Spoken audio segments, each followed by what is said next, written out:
10 मिनिटात केली.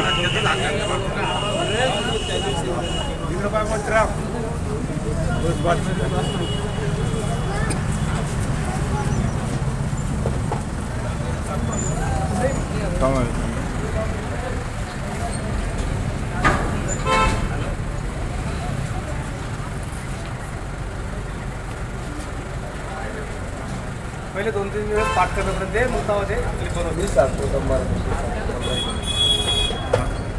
बोला तुम्ही एक आठ मी श्री हनुमानगिरी मंत जाणवता आपल्या आंब्यातून सनी आजोबाच्या कृपेने चक्रतीर्थ महाराजांच्या वतीनं आणि या सगळ्या जनतेच्या वतीनं मी तिथे सगळ्याचा आशीर्वाद माझ्या पाठीशी होता आणि मी सगळं काही आपलं हे हासिल करू शकलो.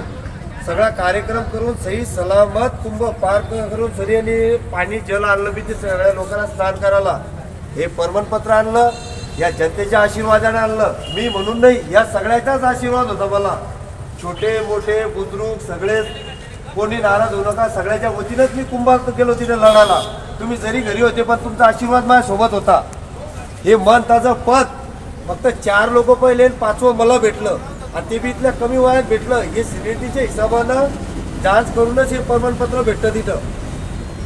सगळ्याच्या आशीर्वादानं मला हे भेटलं. आता हे सगळ्याला मी ग्रुपवर टाकतो, सगळेजण वाचा.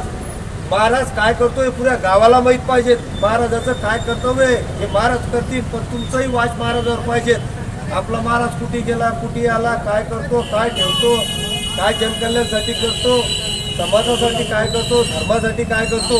मी धर्मासाठी धीरेंद्र शास्त्रीच्या रॅलीत सुद्धा जाऊन आलो तिकडं, कुंभमेळ्यात सुद्धा जाऊन आलो तिकडं, 1.5 महिना राहून आलो तिकडं. आणि या पुऱ्या कार्यक्रमाला मी आता जाणार. मग जे आखाड्याच्या हिशोबानं जेवढे संस्कार जेवढा कार्यक्रम आहे तो नियमानुसार मी पुरे कार्यक्रम करून तिथून इथं आलो. परिपूर्ण संन्यास घेऊन मी महाराज बनलो.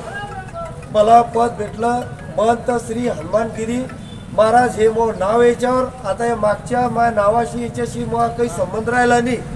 जेवढे मर्तुकीच्या बादमध्ये जेवढे संस्कार कार्यक्रम होत्या तेवढे मी